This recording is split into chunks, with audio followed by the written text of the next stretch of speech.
So this is a paper that was written and sent to me by someone who watches the channel, so shout out to that person. It's a GCSE grade 9 targeted paper. Apparently I only need to know GCSE maths to do this. It's obviously targeted quite high. It gets more difficult as you go along. Second half much harder than the first. What I thought I would do is just do every question in the video, and then at the end of the paper, when I've done the whole thing, I'll talk about what my feelings on the paper and things that I would suggest about it. But to start with, I'll just do the questions. I put this paper in the description below so you can have a go at it first. Otherwise, we'll just start off with section A, question 1. It's been beautifully presented, right? Every question is super clear. There's a marks to every question. There's no mark scheme or anything like that. That was, I think, partly why it was sent to me.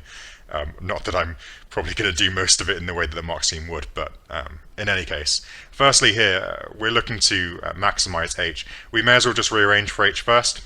So we do this, I can write it like this to make it a bit more familiar. And then I just need to complete the square on this, right, to maximize it. So take out a -3 first, like this. So just factorize it on -3, I think that makes that. Then complete the square on this bit in the brackets here.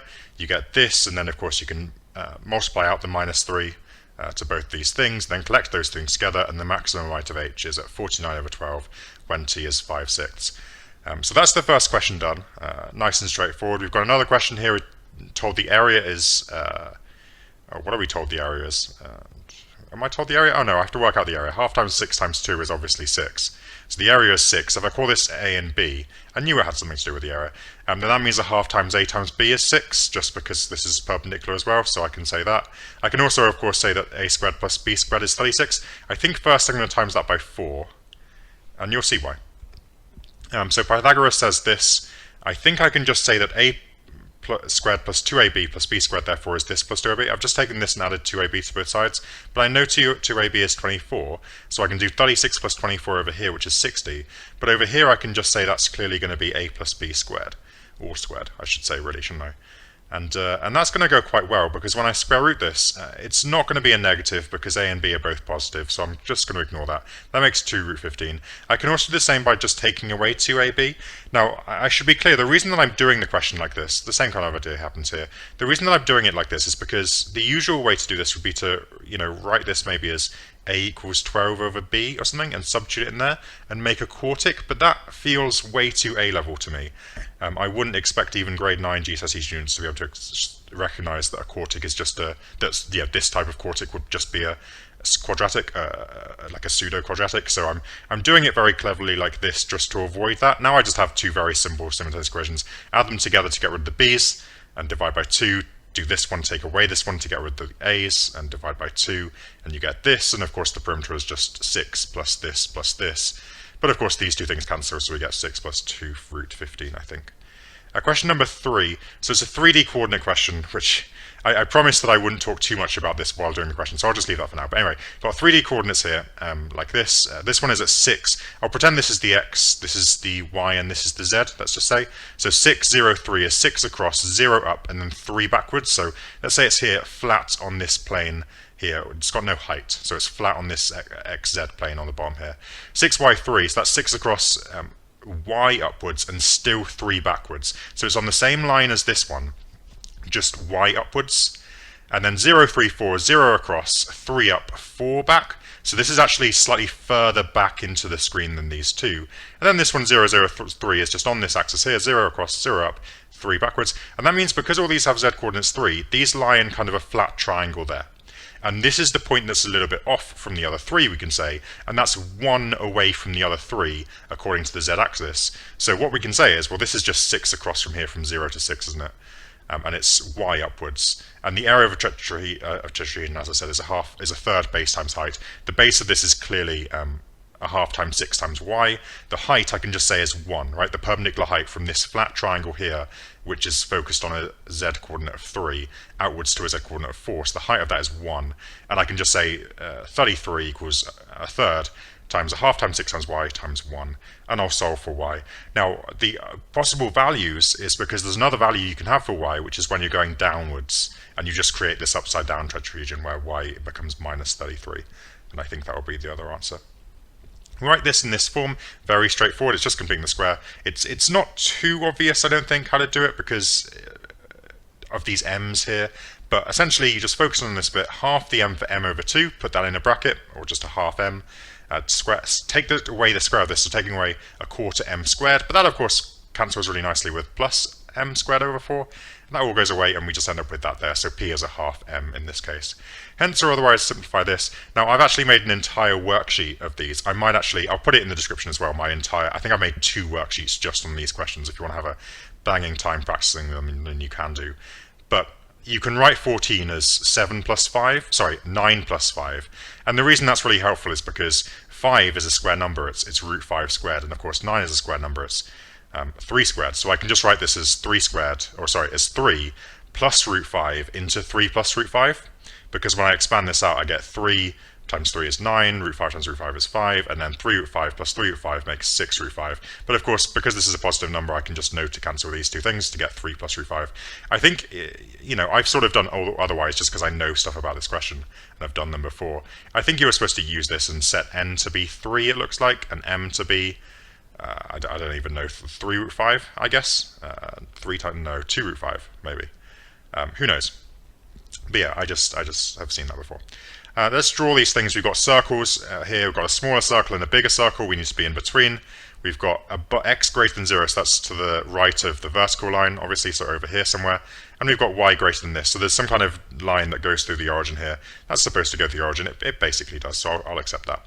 And we're looking to be between the circles to the right of this and above this. So this area here is apparently this. Now the thing is, if I do pi times r squared, now I can write down the radiuses of these two circles if I want to. We saw this one in the last question, and this one I just quickly worked out by rooting that. We actually don't need to do those though, because pi r squared, this is r squared, and this is r squared. So the area between these two circles is pi r this squared, which is just 80, so that's 80 pi, minus pi r this squared is 60, so it's just 80 pi minus 60 pi, and you get 20 pi all the way around, which means, of course, this is 5 pi, so is this, so is this, so is this, each quarter. So this quarter here, between here is 5 pi, 5, 10, 15, 20. But that's a problem, I guess, because 25 over 3 is bigger than 8. So this picture can't be right? This area here is not bigger than 8 pi, because this whole thing is 5 pi. So actually what we need to do is we need to draw a negatively sloping curve here, so that we can have these 5 pi's plus another 10 over 3 pi's in there. And then, of course, this is 15 over 3, this is 10 over 3, makes 25 over 3 in total. So I want 10 over 3 pi in here. Now, if I call this angle here theta, I can say, again, just using, I can work out that this area here is theta over 360 times pi this r squared, which is 80, minus theta over 360 times this r squared, which is 60, equals this area here. And of course, I can. This is non-calculator, of course, and I can just do this. It's not too bad. You just make 20, and then you cancel this. And then, of course, you can times by 3 times by 18, divide by 3 or whatever, you get theta is 60. Now, how do you go from here? Well, because we're looking for the value of m, the gradient of this line, well, there's a nice little fact here, which we'll use again later on in the paper, which is the gradient, of course, is rise over run. But if you look at this triangle, something else is the rise over the run, and that's tan theta. Tan theta is this over this. So tan theta is literally the gradient, right? Tan theta, tan 60 is the gradient. Almost. Tan 60 is root 3, we should just know. Of course, this gradient, sorry for hitting the mic there, this gradient is root 3, but it's not, right? It's negative root 3, right? Because it's going this way. So we'll just say it's negative root 3. And I think, hopefully, we've got that right. Question number 6 is also interesting. We've got find the range of values k in terms of t. So let's just rearrange this for k first. That seems like the sensible thing to do. Not too hard to rearrange. And now, okay, thinking about making k as big as possible, sine of theta is trapped between -1 and 1. So if we want to make k as big as possible, what we could do is we could make sine of theta -1, because then we'd have 2t minus -1, and this whole thing would be big. And then, of course, if we want to make the k small, we would make sine 1, and we make 2t minus 1. So I think k is bigger or equal to this when you replace sine theta with -1. Sorry, I've replaced it with 1 there, haven't I? Yeah.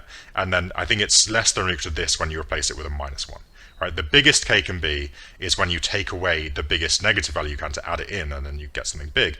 And the small, likewise what I said here. So we just trap it between those two things, and I think that's probably what they're looking for in that question, I would say. Question number 7 is kind of cool. We've got this ratio here, which is splitting up this bit here. We know it's 6 though, right? So if we call this x and we call this root 3 minus 1x, because that's what this ratio, I guess, means, just timesing these up by x. Then we can say this plus this equals 6, because it's a quarter circle. And we can solve this for x. Of course, this cancels with this, and we can rationalize this. 6 over root 3 times by root 3 over root 3 makes 6 root 3 over 3, which is 2 root 3. Good. So we have this and this. We are told that DC equals OC, so both of those things are 2 root 3 here. And now we're looking for this here. Now you can't just do a sector, because this length is not the same as this length.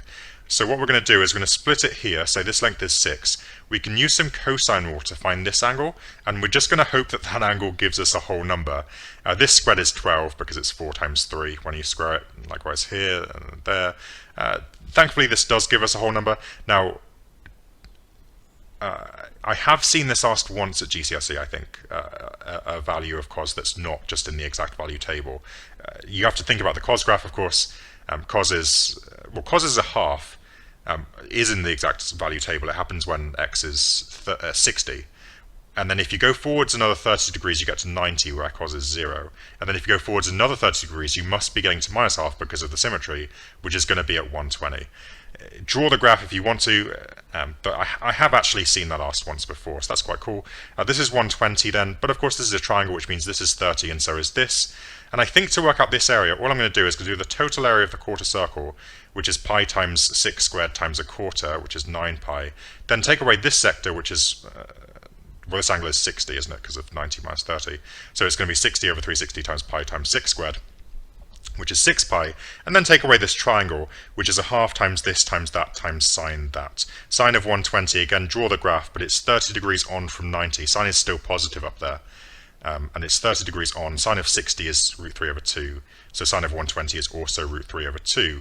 This makes 12, which halved is 6. Root 3 over 2 is from there, and that makes 3 root 3. And then, of course, we can say that this area here is 9 pi minus 6 pi minus 3 root 3, which is 3 pi minus 3 root 3, which I think is the answer. Question number 8 is also really interesting. A number has only 9s for its digits. The sum of all the digits of the number squared is that. This feels very math challenge-like. How many digits does n have? So the first thing you might want to do is just start squaring some 9s. So the number with 1 9 squares to 81, which has a sum of 9, which is obviously a little bit too low.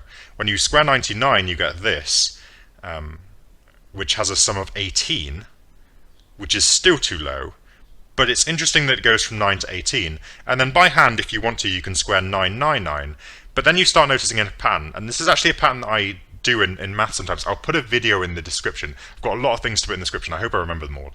But this is a game that I play with really young year groups, and you can kind of jazz it up in as many ways as you want. There's some really fancy ways of doing it. But if you're timesing a number by 999, all you have to do is write this number out with 1 less. So write 345 as your first 3 digits, and then just do number bonds to 9 for the other 3. So write 345, and then 6 number bonds with 3, 5 number bonds with 4, 4 number bonds with 5, or to make 9. So write the first 3 digits as 345, just take 1 off this, and then number bonds to 9 with the digits that you just wrote. And this works with 4 digits as well, right? So you can do this by just writing this number out with this 1 less, so 5, 3, 2, 4, and then just number bonds to 9 with these numbers here.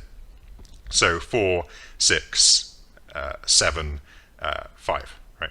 And we'll have our answer quite quickly. So that's a fun little game you can play. But of course it means that you can square these very easily, because 9999 times 9999, you can just do the same thing, 9998, just reducing it by 1, and then number bonds up, 0001, right? And you can just keep doing this, right? You can just keep doing this further and further. And what you can say is, okay, well, if you're just doing an arbitrary number of 9s, you're just going to write down an arbitrary number of 9s minus 1, right? Because you're reducing that last 9 down to an 8. And then you write down that same number of zeros as you had 9s, which is 1 less than what you had before, with a 1 on the end, which balances with that 8. So, okay, well, if this has k digits then, like if there are k 9s here, then there are k minus 1 there, there's 1 there, there's k minus 1 zeros, and then there's 1 there. And if you add those all together, you get 2k digits in total, which is obvious, right? Because we've just talked about how you write this out with 1 less, and then you repeat the 3 digits, so you get to 6 digits, and then here you get to 8 digits. So it's clear the digits are going to double. The number of digits, I should say, are going to double. So okay, how does this help us? Well, n squared is 747. 747 divided by 9, just do a bus stop, is 83. So you can think of this as having 83 kind of groups of 9 in the digits. And of course, we know the number is going to be the form this, right? Bunch of 9s, 8, bunch of 0s, 1. So all the 9s will group together by themselves to make a group of 9. And then the 8, all the 0s, and the 1 will group together to make your last group of 9. So I think there are going to be 82 9s here, and then all of this groups together to make your last group of 9. But of course, 82 9s here means you needed 83 beforehand, and we'll have the answer of 83. Probably lots easier ways of thinking about that, but I thought that was a nice way to at least explain it. Here, so we've got diagonals coming out of these triangles here. If you start with this point, you've got 2 diagonals coming out. Then you've got 2 diagonals coming out of this one. And then essentially you've only got 1 coming out of this one because you've already counted this one. So we can count these diagonals as being 2 plus the 1 here. But that's not a very helpful way to count it. So what is actually easier to do is just say, well, I've got 2 coming out here, 2 coming out here, 2 coming out here, 2 coming out here, 2 coming out here, and then I'll just divide everything by 2 because I've double counted every single diagonal. Now, the reason there are 2 coming out of this point is because there are 5 vertices in total, but you can't join with the ones next to you, either of the 2 next to you, because that's not counted as diagonal, that's just the side of the shape itself. And you can't join with yourself. So you can join with the number of sides or vertices the shape has minus 3. You can't join with the 2 next to you or yourself. So that's where the 2 came from, is 5 minus 3. So if you've got a 64-sided shape, each vertex will be able to group with 61, or go to 61 other vertices, because they can't do the ones next to them or themselves. So it's going to be 61 plus 61 plus 61 all the way around, 64 times, because you're going to go to every point, and then just divide everything by 2. So this is going to be 61 times 64 divided by 2, that's 32. You can do this yourself, and you get the answer of this. There are nice ways of doing that just using the choose function, but choose functions aren't in GCSE, so I didn't use them. This is the start of section B, where apparently it gets considerably more difficult. This is quite a nice question. It's nice just because of the non-calculator part of the whole thing. So, of course, we've got a cone here. Let's work out its volume. In a real GCSE paper, you'd be given this next to this question here. So you get this formula here. 3 times 8 times 3 squared, pi times pi. This cancels with this to make 3 to make 24 pi. Good. 6.4%. So there's a few ways of doing that, but I just said it was 6.4 over 100. Divide that by 100 for 0.24, and then times these things together. It's a bit annoying, but I just got this. It's fine. It took me a minute or so, but fine. It actually turns out, as I'll get to, that we don't need to do that. But okay, I want to take away this volume. So if we look at this little triangle, this cone up here, I want a little cone up here to have this volume, essentially. That's how much I want to get rid of. So okay, we call this H. Now we could call this new radius here R, but of course these two things are going to be related because there's a similar cone down here. So I like this aspect of it, using similarity. So of course, because 8 over 3 is the ratio from the height to the radius here, 8 over 3 is going to equal to H over R, or you could say H over 8 is going to be equal to R over 3. It's going to be the same thing, however you wrote that. Of course, you can cross multiply this out to get this, and you can replace this here, and that's much more useful because now I only have one variable. So of course, the volume of this cone up here is a third times pi times this squared times this, which gives you this. This 3 cancels here, to leave 1 3 left over, 64, and then 3 h's, and all the pi's can cancel. And now, the reason that I've re-decomposed this, now, notice how what I've done here is I've donated one of this decimal to this one. So I've times this one by 10 to divide this one by 10. And the reason I've done that is because when I times across the 64, I can just say that's 64 squared. And when I divide this by 3, I can say that's 0.008. And so now I'm thinking about cubing this. Like, basically, I don't want to multiply these things together because I'm not confident about cube rooting decimals. So what I'm going to do is just leave it in kind of these ideas, because what I can do now is I can say, well, okay, 64 it's tempting to think, oh, that's a square number, that's super useful, but it's not, because we're trying to cube root stuff. So 64 is actually 4 cubed. And now when that should be a h cubed, sorry, I mistyped that. When I cube root these things, I've also written 8 as, or 0.008 as 8 over 1,000. When I cube root, this should be a 3. When I cube root all of this, I can just cube root this 4 cubed for 4 to make this a 4 squared. Cube root that for 2, cube root that for 10. And of course 16 times 2 is 32, divided by 10 is 3.2. And we'll get our height should be 3.2, which means this thing should be 8 minus 3.2, which I think is 4.8. And I think that should be the correct answer. Apologies for the mistype just there. Very used to writing squares, I guess. Andy and Ben have a race. They run along straight path to the bin and back again. So here's the bin, they're going there and then back again. This is the formula we're of course going to use. We're probably just going to assume that they don't lose any speed approaching the bin and then speeding up again there. It seems like they run at a constant speed, which is the usual assumption to make in these questions, of course. Ben is n times as fast. So if we call Andy's speed maybe k, Ben is going to have speed nk, or kn. Doesn't really matter, obviously. Which means, let's just focus on time for Ben to get from here to here. That's going to take him, distance is d, distance over speed is time, so d over kn is the time it takes for him to get to the end. So Ben is standing here at, or sort of pausing here, he's not pausing at all, he's momentarily here, we should say, at d over kn time. But of course at d over kn we can just substitute in that time into here to find where Andy is. So speed times time equals distance, so this times Andy's speed is actually just d over n. That's how far Andy's got. So Ben is standing at the end and Andy is d over n across from the start. It's how far he's got. So okay, we're now looking for the gap between them, I guess. I'm just thinking I could have said that was this minus this and used that, but I don't think I have done. What I've said instead is, okay, well Ben is traveling at speed k and Andy speed k. What that means is that Ben will run n over n plus 1 of this little gap here. Because he's running n times faster, Andy is only going to travel kind of one part for every n parts that Ben runs. And therefore the total will be n plus 1, and Ben will run n of them. So for example, if Ben was traveling 3 times as fast, and for every little bit Andy goes, Ben will go 3 of those bits, and the ratio will be 1 to 3, and Ben will be doing 3 over 4 of the total. And so Andy, of course, is doing 1 over n plus 1, but of course, find the distance between the starting point and the point where Andy and Ben cross each other. Well, that's just going to be d over n plus this bit that Andy runs here, 1 over n plus 1. And I haven't bothered to simplify that because it hasn't asked me to. Good. Question number 12. We have walking in a straight line, x, we'll just say upwards for now. You turn 30 degrees to the right. I've just realized, no, that is the right, good. 30 degrees, so this is 30 here. If we go straight upwards, this angle here is 30. And you do that 3 times, so you just do this and then this. Now, it's important to notice that if you turn 30 degrees 3 times, like this, then you're going to be going flat by the end of it. My picture isn't quite flat there, is it? But it's basically flat. Let's just pretend that's flat. Because a kink of 30 here, another one of 30 there, another one of 30 here gets you 90 in total. So you're going to turn like this and this will be flat. Your displacement across here is this. So okay, how are we going to do this? Well, what I can say is I can break this up. There are probably other ways, better ways of doing this, but I'm going to break the journeys up. This angle here is 60 because this one is 30. So this length here is x cos 60 and this one here is x sine 60.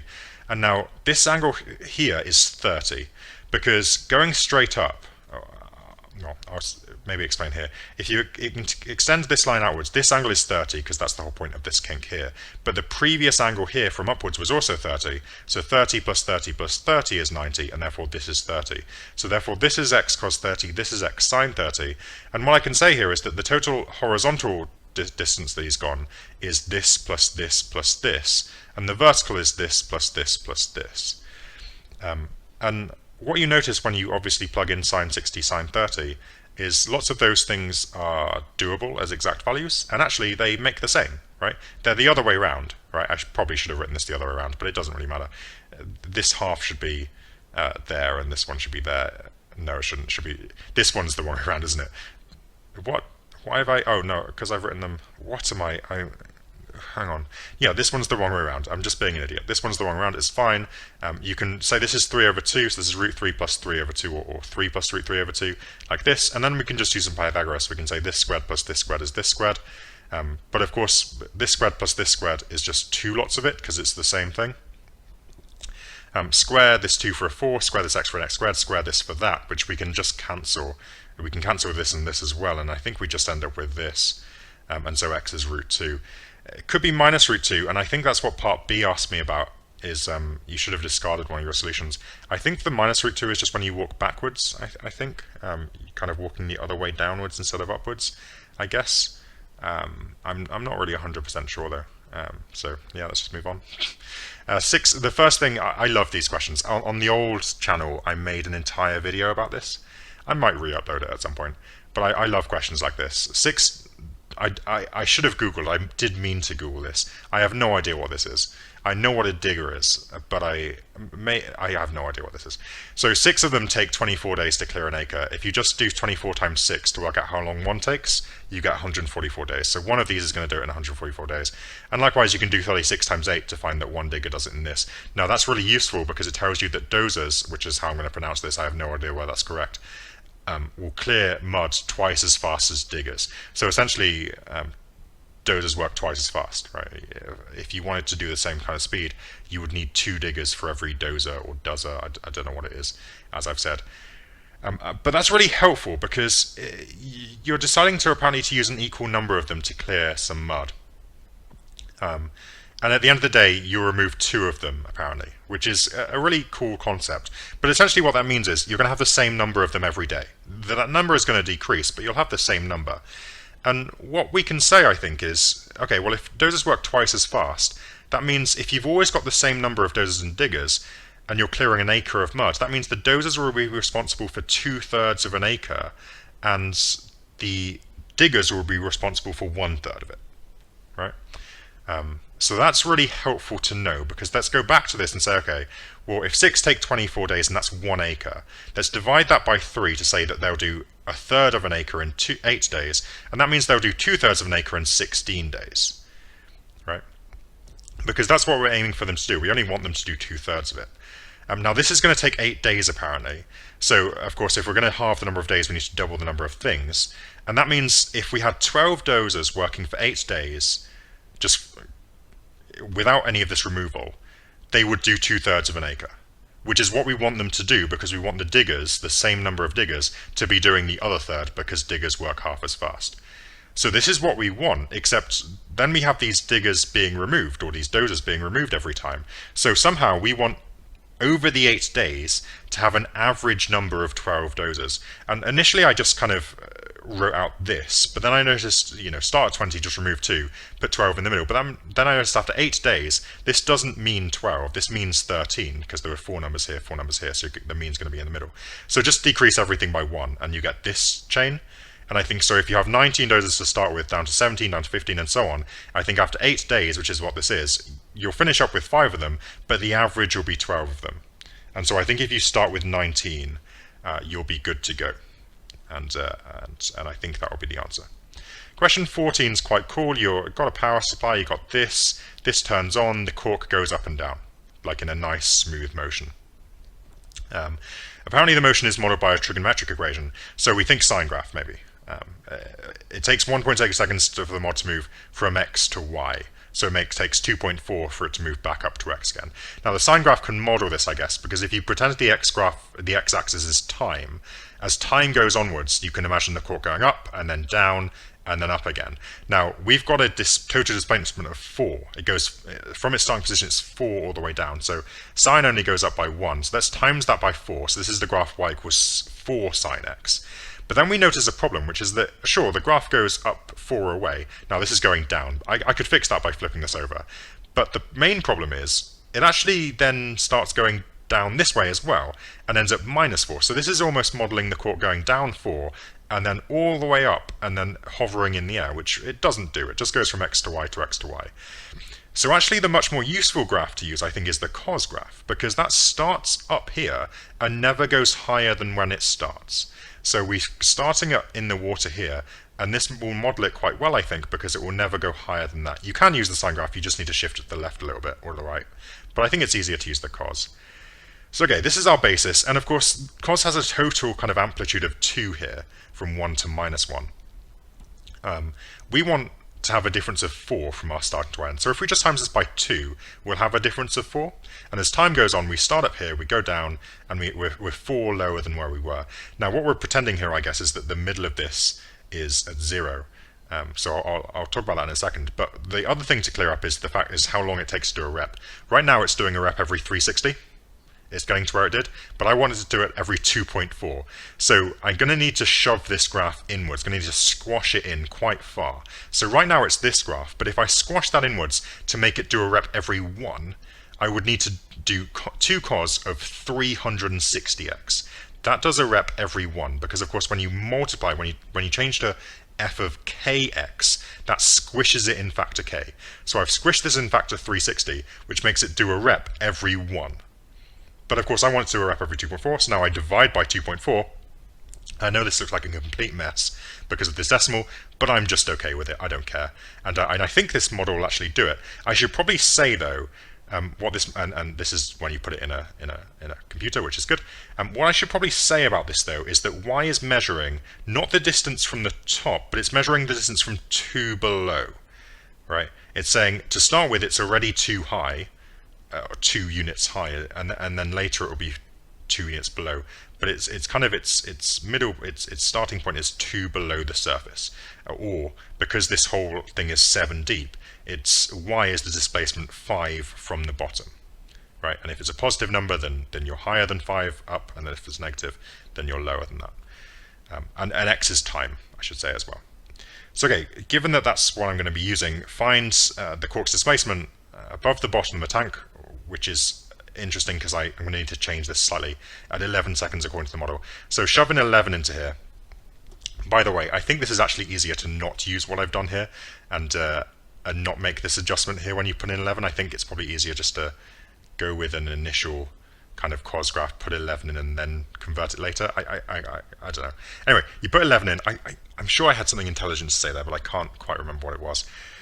Of course, the idea is, can you do this without a calculator again? Well, I think so, because 11, like, it does a repeat every 2.4. So rather than putting 11 into here, what I'm actually going to do is say, well, 4 times 2.4 is 9.6. So after 9.6, it's going to be back where it was. And I'm actually only waiting for 1.4 seconds. So wherever this is after 2.4, after 11, that's where it is after 1.4 seconds, I think. So I think I can just put in 1.4 in there instead, which looks like it's going to be roughly down here. I've times both of these by 10 because you're allowed to times the top and the bottom of a fraction by 10, I believe, to get this. 360 divided by this is this, and then I get this. Now cos of 210, I believe, and I hope I haven't done this wrong because I'm thinking that I probably have now. Cos of 210 is minus root 3 over 2. I knew I've got this wrong. So I'm just going to very quickly edit this because I think I'm at the very end. But it's actually minus this, which is minus root 3, because just looking at the cos graph, I've put the cos graph back up here, haven't I? Cos of 210, it's 30 degrees on from 180. 30 degrees is root 3 over 2. 30 degrees on is minus root 3 over 2. Times by 2 is just minus root 3. And then, of course, this is going to be 5. Your root 3 down from that initial position I talked about, 5 up from the bottom, root 3 down gets you to 5 minus root 3, I think. And that will be our final answer. And yeah, let me just skip through this so we don't see anything in this question yet. Oh, sorry, that's the whole thing. Yeah, 5 minus root 3 I think is the correct answer this time. Only 2 more questions to go. Quite an interesting thing here about showing this result here. So alpha is this, show that alpha is this minus this. Okay, let's put some axes down, and then we can say that, okay, M2 is just rise over run. And we mentioned this earlier in the paper, but what is rise over run? Well, it's this over this, but that's the same as tan of this whole angle here, which I'll just call theta. So if I call this A over B, M2 is of course A over B, but so is tan theta, which means of course tan theta is M2, and that means theta is tan inverse of M2, which is good because that looks like this. And then we do the same thing with this one. So we instead say, okay, well this is A over B, and M1 is A over B. You may feel unhappy about me using A and B again, I don't care. This is, let's just call it beta, and therefore tan beta is A over B, but that of course means that tan beta is M1. But of course alpha is going to be that theta I defined earlier minus beta. Of course I can do tan inverse there. But of course theta minus beta, well theta is that, beta is that, just take them away and we get that, which is what we were asked to show. Part B says use this part A to assist me. Interesting. What I'm going to do is I'm just going to do the same thing twice. So we've got a line here which bisects the first 2 lines. So this angle here is alpha over 2, and so is this angle here. But I can do, and I'll call that gradient M3, I can do exactly the same thing that I did previously. I can just say, okay, if this is alpha over 2, I've got that's the angle between these two lines. But just using this idea, that means alpha over 2 is tan inverse of the first gradient minus tan inverse of the second one. Just using that idea. You can of course draw the picture again if you want to. You can say this is A and B. You can call this theta if you want to do that. But I'm just going to say the angle between two lines here, just from here, replacing alpha with alpha over 2 and replacing the top line with m3 and so on. I think I can just say this. But likewise, I can do the same thing here. This is also alpha over 2. So I can again just use this. Alpha over 2 equals tan inverse of that one minus tan inverse of that one. But they both equal alpha over 2, so I can just set them equal to each other. I can add tan inverse of m3 to both sides and add this one to both sides to make this, divide by 2 to make this, and then take tan of both sides to make that.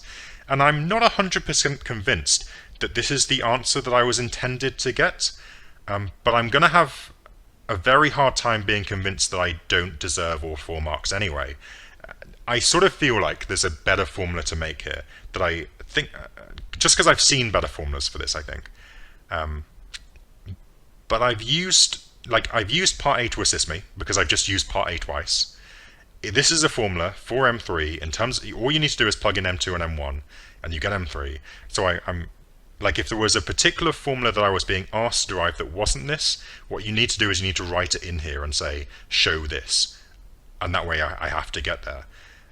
But here, I think I've answered the question, even if it's not the one that I'm looking for, because I've got a formula for the gradient of this line in terms of the other two, and I've used part A to assist me. So I think it's very hard to argue that I haven't got the marks there.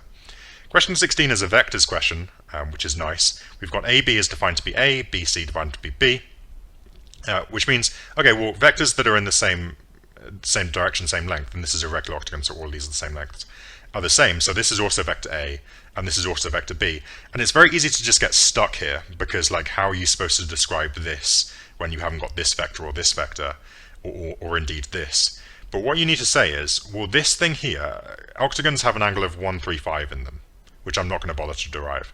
Which means if you draw a line across here and make this 90, of course, then this is 45. I mean, this is, justify it how you want, but this is definitely a horizontal line in an octagon, right? This line is definitely parallel to this one.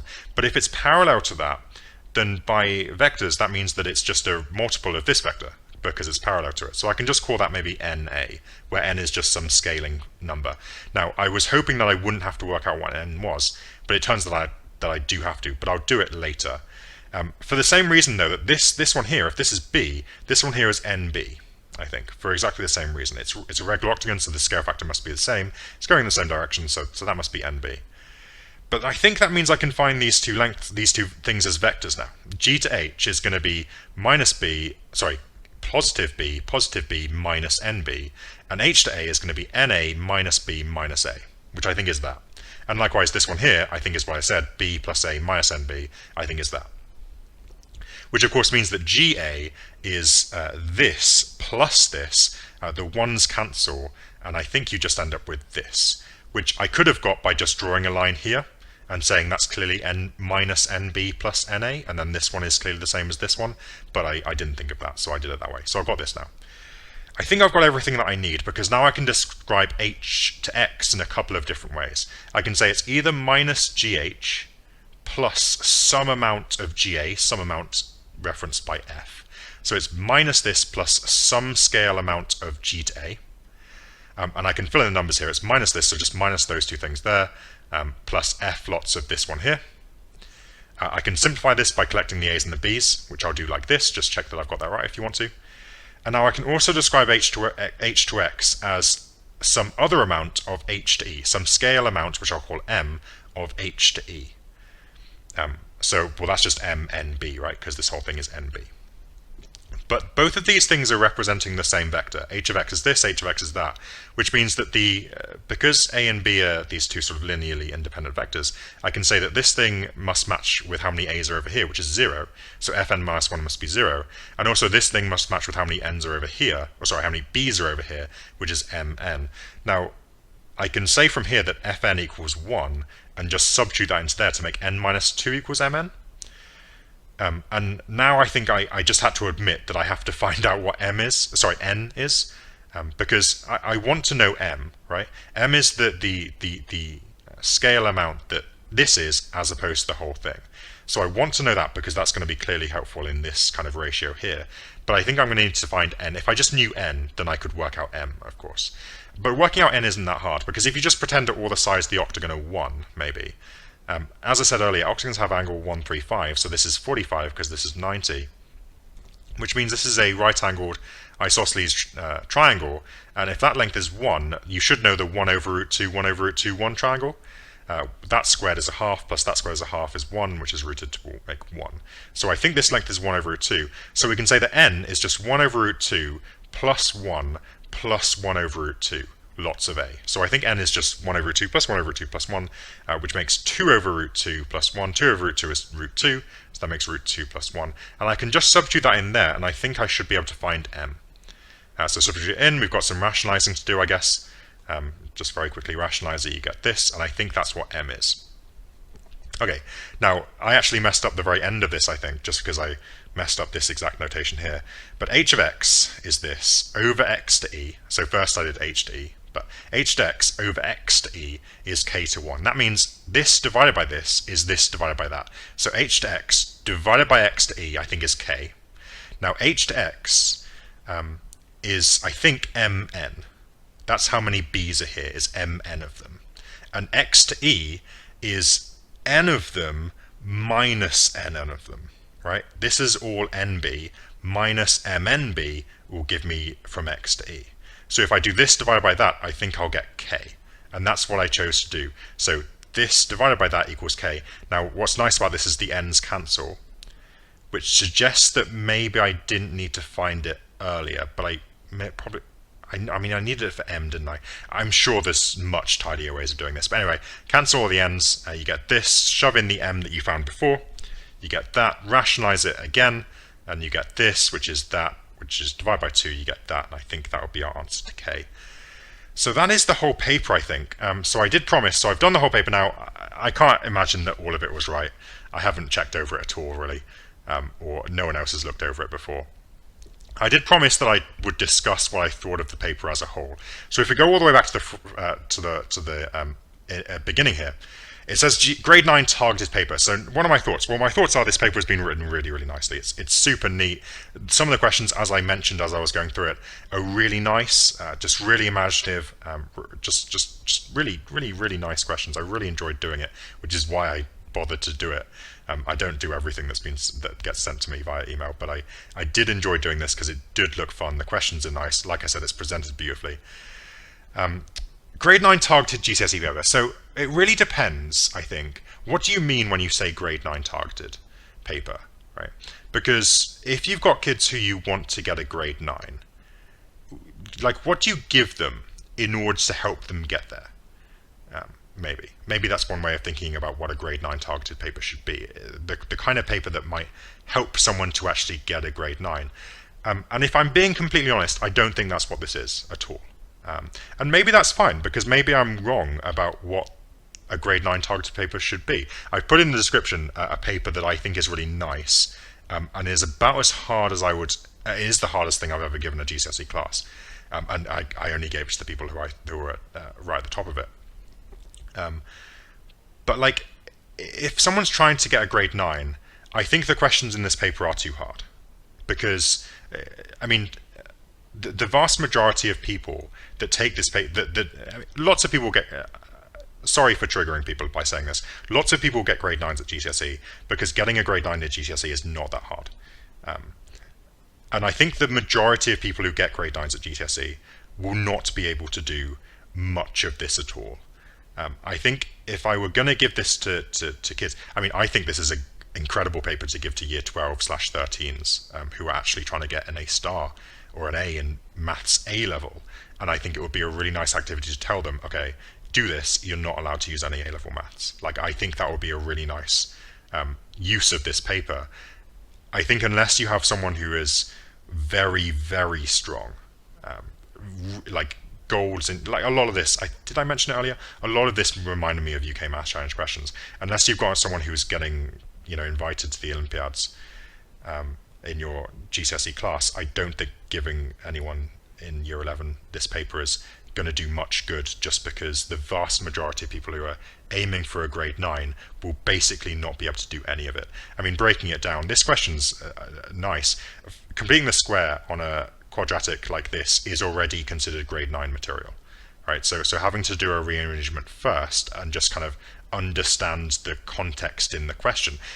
So if a GCSE question said, here's a function, complete the square on it, that would be grade 9.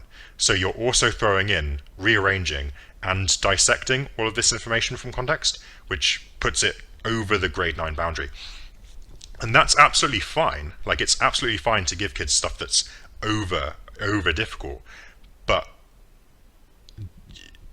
if you're gonna give a group a group of kids a paper, I don't think there's much point in immediately just giving them something that they're just going to have to ask for help on 90% of the time.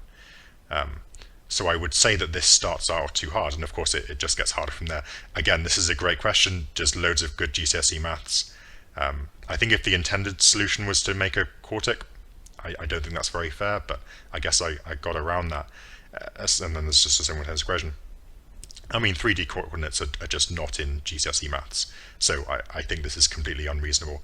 And also, dare I say, not even particularly beneficial to give to a GCSE kid, because like, they don't need. It's nice it would be nice for them to know 3D coordinates. Like, it's always good for them to know things that are more difficult than things that they're gonna have to. Like, this is a little bit off topic, but when I was at school, I was friends with someone who was part of the the England Rounders team, and she was describing to me a training drill that they would do where they would take it in turns of bat and they would hit the ball. There would be a bunch of fielders in the various positions that you are in Rounders, and the game was you would be batting and you would try to hit it directly in the air to a fielder where the fielder would catch it, and then that gave you a point as the batter. And the idea was you just kept going and you did that as many times as possible for as many points as possible. And then as soon as you hit it along the ground or missed a fielder, then you would lose, and you would just get the number that you got, and then the next person would go and bat. And the winner was the person who got the highest score. And she was telling me the story, and I was like, what are you talking about? What a ridiculous thing to do, because I didn't play Rounders, but I did play cricket, and all that I really understood about Rounders was that it was a bit like cricket, and if you hit the ball in the air to a fielder, then you would lose. Like, you would be out. That would be the end of your time batting. And she was like, yeah, but you don't understand. The reason that we do that is because if you can, in practice, hit the ball straight to a fielder in the air, that's a much more difficult thing to do than hit the massive gaps or just hit it along the ground that you would have to do in a real game. So if you practice doing this much harder thing of hitting the ball in the air straight to a fielder over and over again, that means in game time you're doing this much easier job, and you'll be able to do it very effectively and well. And that really struck with me, and I've sort of taken that attitude into my teaching a little bit, in the sense that I like giving kids the things that are too hard, because of the exact same idea of practicing things that are a little bit too difficult in order to have an easier time doing the easier thing that you'll actually be tested on. So maybe there is some benefit in having a question like this with 3D coordinates, because that's one more coordinate than GCSE would ever talk about. But also maybe there isn't. Maybe this is too different to something that would be asked in GCSE. Maybe having this acknowledgement that you want to find a flat kind of set of 3 points and then the vertical distance between them, maybe that's not that useful for GCSE. But who really knows? Like, who am I to judge that? This question is nice. Like I said, I'll put this question in here. This question I thought was really, really cool as well. Again, this idea has come up twice here, hasn't it? Though I think I've seen this in a GCSE paper, maybe Resit 2021, maybe.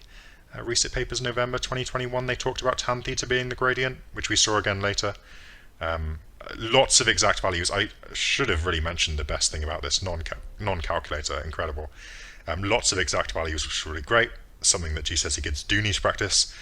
This is just having nice awareness, I guess, of how the sine function works. There's lots of trig in here, of course, which I thought was also good. Lots of surds is also good as well. Genuinely, I thought this question was really nice. A little bit harsh to make them know this value, but I could see this being the very last question of a GCSE paper. I think it would be hard, but fair. as the last question. This feels much more maths challenge than GCSE to me. I wouldn't. I think there would be serious complaints from teachers if they put that in a GCSE exam, because I'm not entirely sure what topic of GCSE maths you're supposed to be using to answer this. It feels much more maths challenge than GCSE maths. This is nice. Yeah, figuring out this, I mean, this would certainly be towards the end of a paper, I think it was used. This is also nice, though, that there's literally no way that they would ask this in a non-calculated paper. There's literally no way that they would ask you to do this. While I'm here, I'll just change this to that. So yeah, but the idea is behind the question is really good, and also forcing kids to practice these ideas with their numbers here to make this doable, I think is also really good, and is probably worth doing, just to help them out with the non-calc paper. This again is something that you see in Maths Challenge a lot. You don't really see this in GCSE, I don't think. This question's nice. I'm just going through them all, I guess, now. This question is nice. I still don't really know what the answer to this is, but someone will enlighten me, I'm sure. This is a GCSE question, though. I mean, this idea is certainly in GCSE, where you've got this inverse proportion.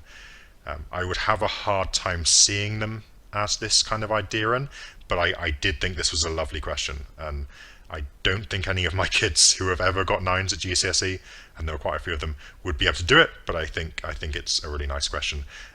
These last 3 questions, I think are, the paper was supposed to get harder as we went along. They couldn't put this in a GCSE paper, no way. There's just no way this could ever be asked. GCSE doesn't ask things that are this contextual. They don't ask things about modeling by trigonometric equations. Like everything that I did here about transformations and stuff is a thing that's in GCSE, but the idea that you're supposed to do it via modeling and having to come to the understanding of which trig function you're looking at, that's just, I would put good money on the fact that nobody that I have ever taught would be able to do this at GCSE. Literally no one. This is, again, nice. I think this first part, I have asked kids to do this before, so I think this question was good, actually, and it's quite nice, and it's nice to occasionally use this kind of idea. Again, GCSE maths doesn't ask you to show that things very often, like this, but it's a good question, and it's nice that it's here. I don't know whether this is the intended solution, but the reason that I didn't look much harder for another solution is because I sort of think that this is the most you could expect from even a very strong GCSE student. If you can do more than this in year 11 and come up with a nicer thing, then you probably shouldn't be doing GCSE maths. Probably should spend your time doing something else.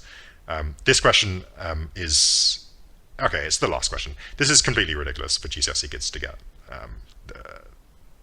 It's a lovely question. It reminds me a lot. In fact, it's incredibly similar to a Advanced Extension Award question from 2000 and something. I can't remember the year. I did the question on my old channel one time about vectors and making this kind of jump from A to NA. In the Advanced Extension Awards, you had to go backwards. You had this as some B, and you had to name that one as NB. I think it was on a pentagon, actually, not a... I can't remember what shape it was on. I might re-upload the video at some point. But I mean, if the question reminds me of something that's in Advanced Extension Award, like Advanced Extension Award is essentially grade 9 A-level paper. Like, it's just using A-level maths, but in a really, really difficult way. So if a question in your grade 9 GCSE paper reminds me of something, strongly reminds me of something that I did in an AEA paper, it's probably too hard, to be honest. Yeah, I couldn't see a GCSE kid ever... I've only taught, I think, 1 or 2 kids who have ever actually understood this whole introducing coefficients and then equating them kind of idea. And so to do that on a question that's already very difficult to even set up by adding all this other stuff, I think is very difficult. However, I thought this paper was incredibly good fun and had some really, really nice stuff. I hope other people tried it. Like I said, I probably won't ever give this to a year 11 class, even the good ones, but I might give it to some year 12s and 13s just for fun and ask them to do only GCSE maths on it. Not that there's even that much A-level maths you could do on this to help you out. Having said that, differentiation would be good there.